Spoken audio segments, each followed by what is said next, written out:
apprentice nation, really about how we become much more of an apprentice nation, because we're way behind every other developed country here. As the folks at Multiverse know, the UK is 8x the US in terms of apprentices as a percentage of the workforce, and that's a big problem in an economy where we not only have a sizable skills gap, as Gautam pointed out, but increasingly, and with AI, an experience gap that really will only be able to be closed with something like an apprenticeship or earn and learn model. Great. So if you haven't been following, I think now 7 states have dropped degree requirements for a large portion of state jobs. A bunch of companies talking about it. Everybody asks me all the time, when are you going to find out how many people are actually getting jobs without degrees? So I'm going to come to you last on this one, Yscaira, but I just want to get your sense of how serious this is, how many jobs are really at play, and you know, most importantly, how can we ensure that privilege doesn't replicate itself in other ways beyond degree requirements? And I'm going to start with Becca on that. Yeah, thank you. So as Yscaira mentioned, the majority of workers do not have a college degree, and so degree requirements actually eliminate most workers from most jobs, disproportionately Black and Latinx workers, of course. And so knowing that, there's a huge opportunity by removing those requirements from job postings, but also a huge risk, as you were noting. I'm thinking specifically about how college has become a proxy for what we at Multiverse call durable skills, so the soft skills or professional skills that allow you to really thrive and progress in your career. And we've decided as a society that college is a proxy for knowing how to send professional emails and resolve conflict at work, which it shouldn't be, of course, but it is. And in the absence of requirements, other proxies will arise. And until we have a system that very clearly marks not only skills, but also the quality and weighting of different types of programs, employers will come up with their own proxies for what skills are most valuable, what training programs or certs are most valuable, and there's a lot of risk in that as well. Can you just say a bit more about the risk? What do you see as the big risks? And how do we avoid them? Please, yeah, you first. I think the risk is continued inequalities in our employment systems, and continuing to find the proxies that have operated historically, which we know are deeply problematic and exclusive, especially in tech, where so much of the risk of our current training options, of boot camps, of expensive higher ed training programs really falls on the learner and not the employer. And I think as an extension of that, a way to mitigate against that risk is to put the onus of reskilling and upskilling on the employer. And as is no surprise, I'm a big fan of apprenticeships. And one of the reasons is because the employer pays the provider directly for their services and incurs any risk, financially or otherwise, from the training program, such that the learner is both learning and earning as they go. And so then the value of their credential is also the value of their work experience. Thank you. I want to get to Ryan, but first, Gautam, as Rebecca was talking, I was thinking about what impressed me, among other things, about Springboard was the focus on the mentors and their industry representation and what seems like very close ties that you have forged with employers. And can you talk a little bit about how your model fits with that risk, with putting the onus on the student versus the employer? Absolutely. So, big believer in employers needing to play a real role in bridging the skills gap, and they need to play an outsized role, because guess what? The cost of the skills gap is ultimately borne by the employer. Now, the challenge that we've seen, at least, and I'm curious what others think about this, is it's only the savvier employers who've sort of come around to the point of view that they need to become talent makers, not talent takers. And the vast majority of them are still sort of fighting in a zero-sum game, right? And fighting each other in a zero-sum game. And that's just not sustainable. Now, there's a whole body of work that all of us, I think, here are doing to sort of effect that mindset change, right? And it's great that states are dropping degree requirements. It's great that employers are dropping degree requirements. The reality is, when you talk to hiring managers, it's a slower change, right? So and I think it's sort of one of those things, right, where we all overestimate the change that will happen in 2 or 3 years and underestimate the change that will happen in 10 years. I think it's that situation. So I have a 3-year-old. We're not saving for college. And it's because we genuinely believe that by the time he is 18, it's going to be a legitimate option for everyone, and sort of much more mainstream, to not go to college and have any career you want, just as it'll be an option to not drive. Are we there today? I don't think so. We all want to get there, right? And so tying it back to what you were asking, right? We decided at Springboard that while on one hand we want to work with employers and change mindsets and get them to where we need to get them, we're not going to wait. And we're also going to take action in other ways. So if that means in the interim, the way we build that credibility is by enabling students to self-finance and creating ways of financing where they only need to pay if they get a job, after they get a job, which is what we do. So if you don't get a job after graduation, you do not pay any tuition to Springboard, right? So it's you or nothing. And if you get a job, you pay a fixed amount. We don't take a percentage of your tuition. So and so that model works really well. And the other piece there is, so you talked about the mentorship, which is the last thing I'll touch upon. While organizations may not be there, their employees, the more avant-garde ones are there. So we're saying, okay, just going to pick a name. HP, if you're not ready all the way to sort of start, employing people, there'll be people at HP who are willing to be mentors in our program and willing to bring people along. And so why not tap into that energy, even as the organizations take their own time to get there and build almost a groundswell, bottoms up, to help organizations get there. So quick show of hands, old school poll.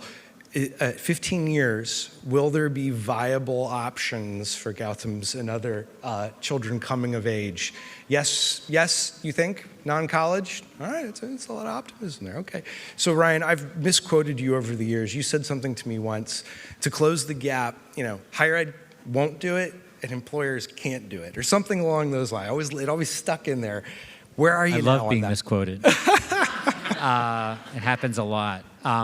But I think, so to the question of are we there, or are we close in terms of not necessarily needing college to get a good job, I want to say a qualified yes right now. And it's qualified in these two ways. First of all, you have to think of hiring not just as one thing, but as a funnel, right? The top of the funnel is where you have 1,000 resumes for an open position, and no human hiring manager is actually looking at 1,000 resumes. They're using an applicant tracking system, which is it's keyword-based filtering, essentially.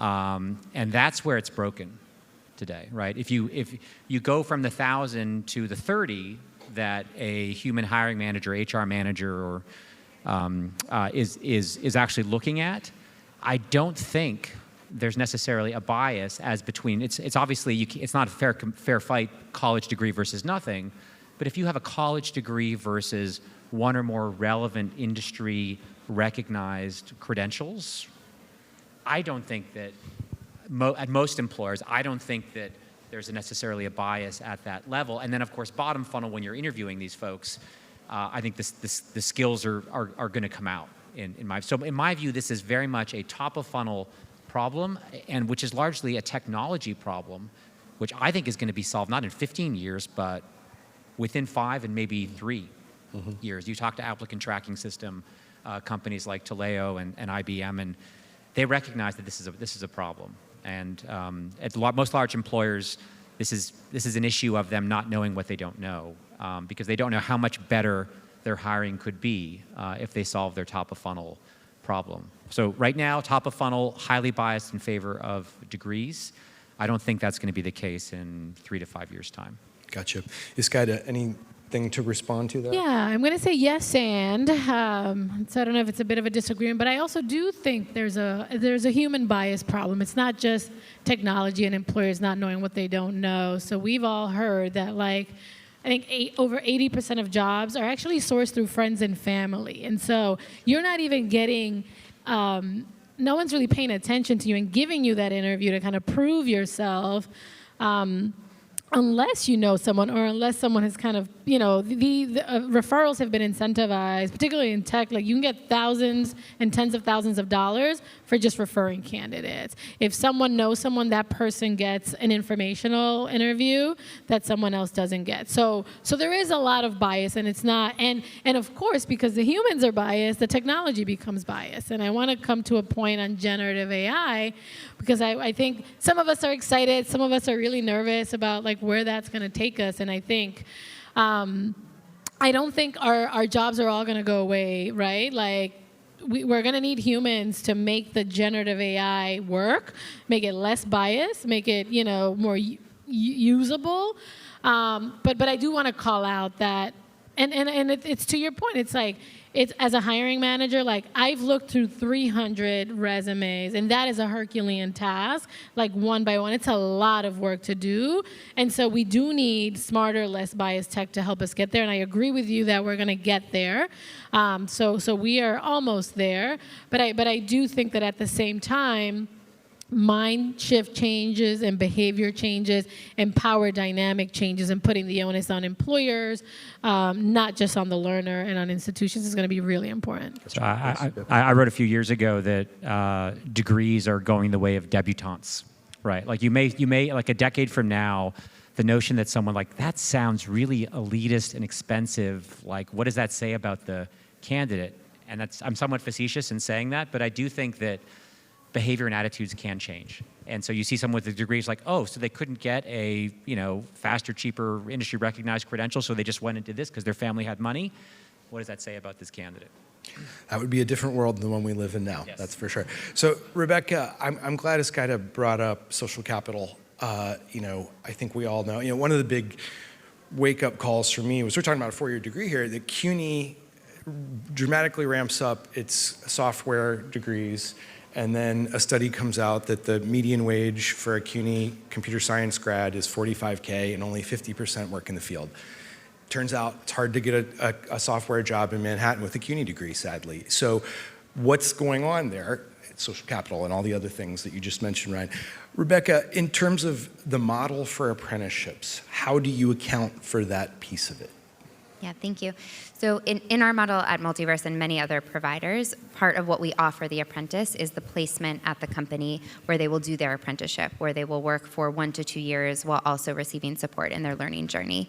And that means that in that application process, we are supporting apprentices in designing their resume and practicing for interviews, and we are introducing them to the client.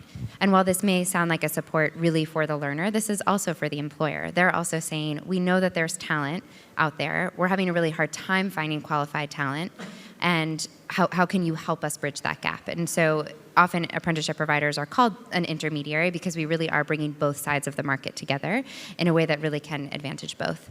And in that way, we can move past some of those barriers of people only using referrals, of using proxies from reading a resume, because we're able to say we will vouch for these candidates using a number of different non-traditional ways to assess our apprentice learners to be able to connect them with their employer.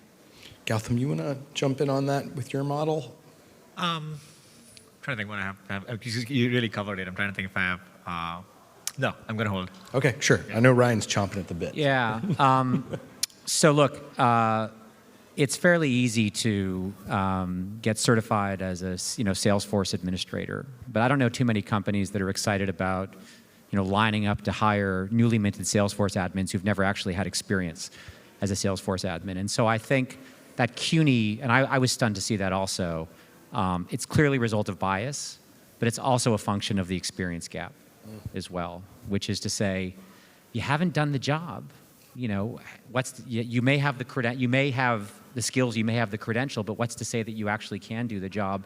Look at cybersecurity, for example. I think that, I'll talk in a moment about AI, but there's really no such thing as an entry-level job description in cybersecurity anymore. You look at what are supposedly entry-level job descriptions, the combination of certifications and skills listed would connote 3 years worth of experience. So entry-level job is a bit of an oxymoron in that space. I think that we are headed more and more in that direction. We'll be talking probably less and less about a skills gap, particularly with AI and the fact that there's going to be natural language interfaces to most things. You'll be able to ask, help me do this and do it. But the problem is if you don't have the experience in the industry, you're not going to know what to ask the AI. So the experience gap is going to be more important, which means that earn and learn models like apprenticeship are going to become, for many people, their best bet, or maybe their only bet, their only pathway to getting that entry-level experience that will allow them to get their first rung, their first foot on the rung of a career ladder. Gautam, you look like you want to say something there. I feel like now I really have to say something. No, I think coming back to the CUNY point, right? It was very, it's disturbing. I also think that something that nobody's talked about is and I'm not familiar with what they did to scale programs, but scaling programs is hard. Like, it's hard for me. So it could be one of two things, right? It's either these graduates got the opportunities to just did not get the opportunity to interview, right? Or did not get the calls, and so that could have been a bias, because if Stanford doubled the size of its program, likely all the people are going to get jobs. It's not necessarily that the last person coming out of the Stanford class is better than the median person coming out of the CUNY class. But I wonder also, when you scale a program rapidly, I think that's having done that, like, that's not easy to get right. So I wonder also how we can, as we are scaling these programs, how do we make sure that quality sustains, and that I think that's going to be an important focus. Sure. Yscaira, turning it back to you. You're working primarily with people who do have skills and largely experience too. The question is translating that skills and experience in a way that employers can understand and value. And I wonder how bullish you are. I feel like there's a lot of conversations I've had today around assessments and learner records and skills data really cracking the nut here on skills-based hiring. How much of a focus of your work is that? How close are we? How hopeful should we be? Yeah, I spent the morning, an hour and a half, designing. So we call the session Redesigning the Resume, and really like designing an enhanced profile that can, a container for multiple signals of the things that you can do, right? The resume has kind of been the one thing. Sometimes, depending on your role, if you can have a portfolio, you might have, a coding repository, or if you're a designer, you can actually show visuals. But like, how do we expand the different signals, the different screening signals? Because like we talked earlier, we're now really good at screening people out, right? To kind of whittle that pool down to 30 for the hiring manager.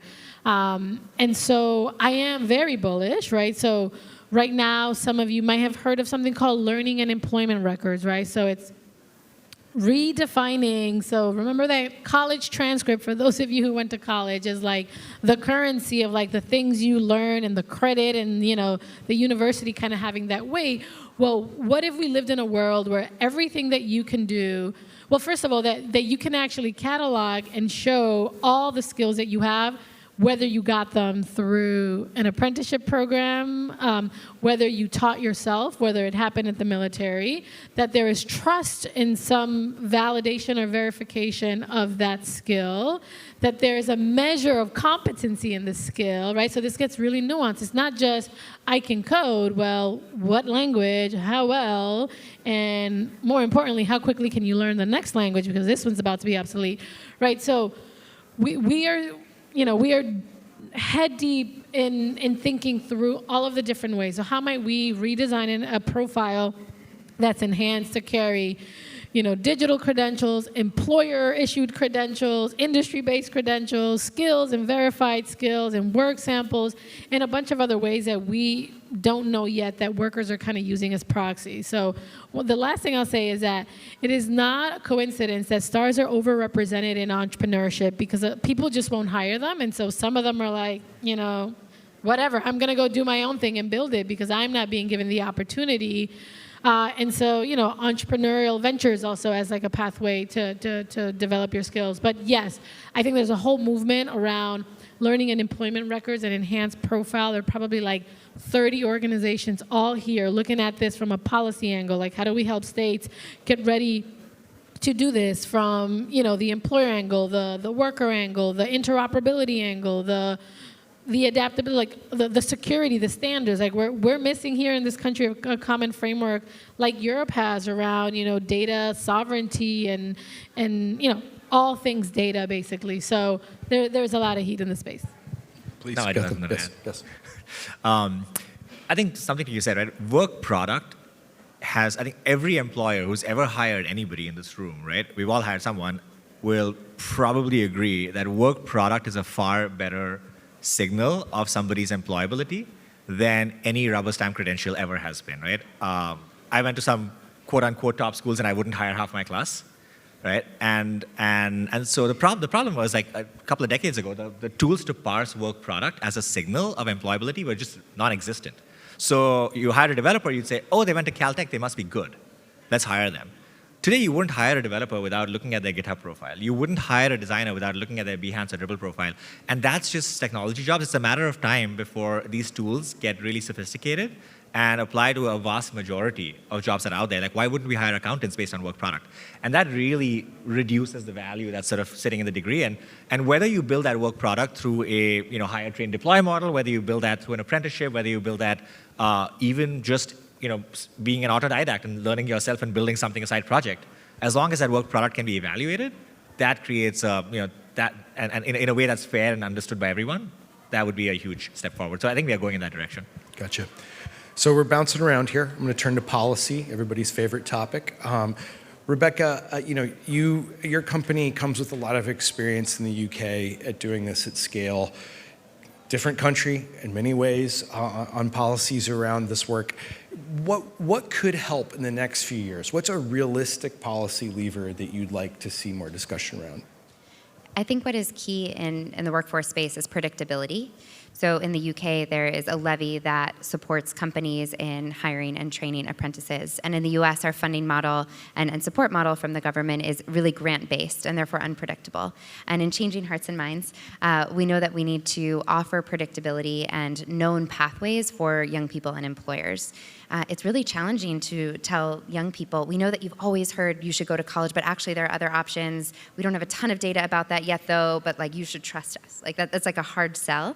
But if we can have productive and predictable ways that we support learners in moving into apprenticeships or other pathways that are federally supported, we can start to build the knowns and build the accountability for the providers as well, who can then make these pathways more of a reality. Great, thank you. Ryan, please put on your Apprenticeships for America hat. Yeah, so it's pretty clear what the UK and Australia have. First of all, everyone who talks about apprenticeship talks about Germany, Austria, and Switzerland. Don't talk about that. It's not relevant. The reason that they are 15x where we are on apprenticeships is that the role of chambers of commerce and very, very powerful unions in running these apprenticeship programs is written into statute in those countries. So we're not going to be able to replicate that. The UK and Australia are models we could replicate. 30 years ago, they looked exactly like the US in terms of having a very small apprenticeship sector localized in construction trades. That's where we are today. Today, as I said, they're 8x where we are, and the way they did that is by recognizing that you got to fund the training cost, which we don't do. So today, if you become a registered apprenticeship program, all that means is you can stand in line and try and get some local workforce board to agree to fund the cost of the actual classroom training component of the apprenticeship. We should have, in the UK and Australia, they not only funded it, they overfunded it effectively to create a profit for the organizations who were doing it, which has created a really robust ecosystem of intermediaries in those countries. And the other thing they've done is they provide bounty payments to intermediaries for every apprentice they train and place.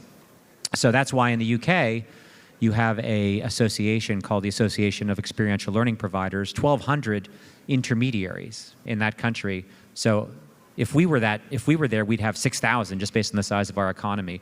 Apprenticeships for America, we scour everywhere, Multiverse, 200 in the US today. So we need to be 30x on intermediaries, and the way we do that is with funding, which is what Apprenticeships for America is focused on.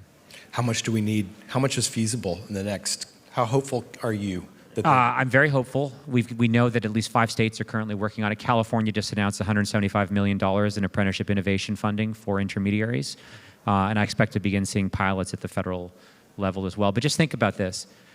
The federal and state governments, total taxpayer support of accredited post-secondary institutions in this country is close to $500 billion.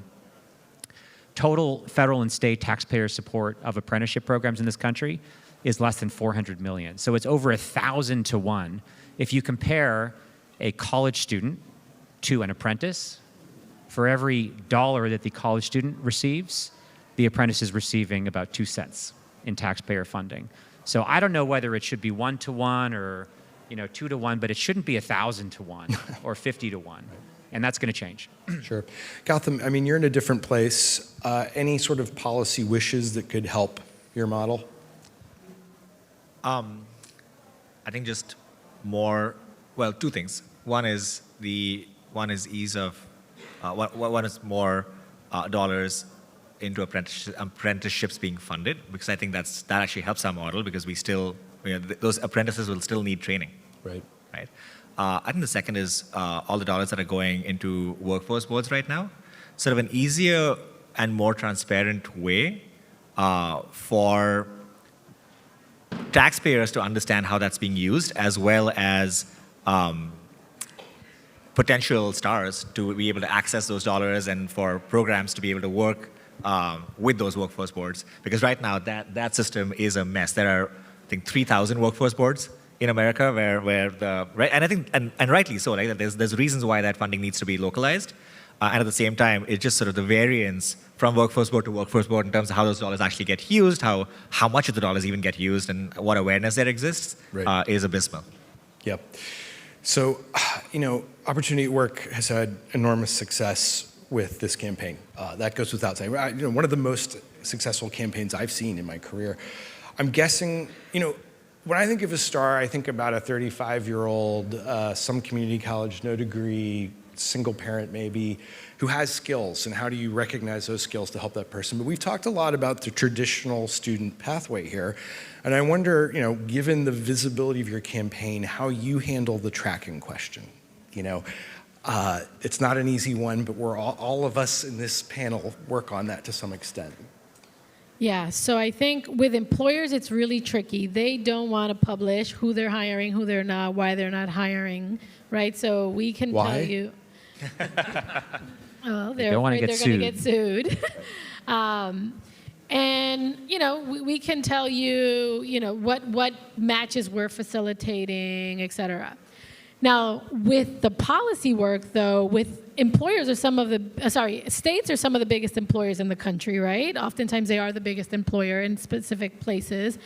And so those are very easy to see, right? We know how many jobs. So when a governor drops degree requirements for state jobs, we are starting now to track those. And those are in the tens of thousands, and they're quickly adding to the hundreds of thousands. And so I think at that level, and when we have government as an early adopter and hopefully, leading by example, then I think it incentivizes employers in private practice to share the data, share the outcomes, so that we can it's hard to set a goal when we don't have data transparency on outcomes. But I am very excited, and it's now a little easier to track, at least at the state level, with the 7 states that have dropped degree requirements. And they are red, blue, and purple states. Yes, they are. Yes, they are. In Arizona, there is a bill called the STARS bill. That's how exciting this, we're working also closely with the National Governors Association. The new chair of the NGA is going to be more of a purple, governor. And so this is, jobs have always been, a beautiful purple issue across. And so I'm excited that we can continue. Independent of administration is also part of the challenge here. It's like one administration will double down on apprenticeships, but won't fund them. Another one would focus on this or that. So, Rebecca, I want to last word for you here. I think the kind of dumb binary of many discussions that touch on this, degree or no degree, tracking versus opportunity. Having that experience in another country, can you give us a sense of how you navigate those difficult questions about the value of a 4-year degree in this context? I think it's all about what people can actually do on the job. And it's, I think, an exciting but also really significant challenge to quantify that and to bring all of these very different stakeholders together to really discuss outcomes in a very concrete sense. Higher ed institutions are largely responsible for getting people to sign up for their programs, and there's this whole journey after that in a learner's experience where they're learning and then applying and refining what they are doing. And we as leaders and as innovators need to not look only at those early data points, but really the trajectory of someone's career, and not only the experience of the learner, but of society as a whole. I think we do need to put the onus on employers for payment for risk, for determining the direction of curriculum to make sure that learning experiences are highly relevant for apprentices or other learners. But then they also need to be invited to the table to really paint that picture and to bring everyone along on the journey. So despite the competition, this was standing room only. So there's apparently interest in these topics. I wish we could go on a lot longer, but please join me in giving our speakers a hand of applause.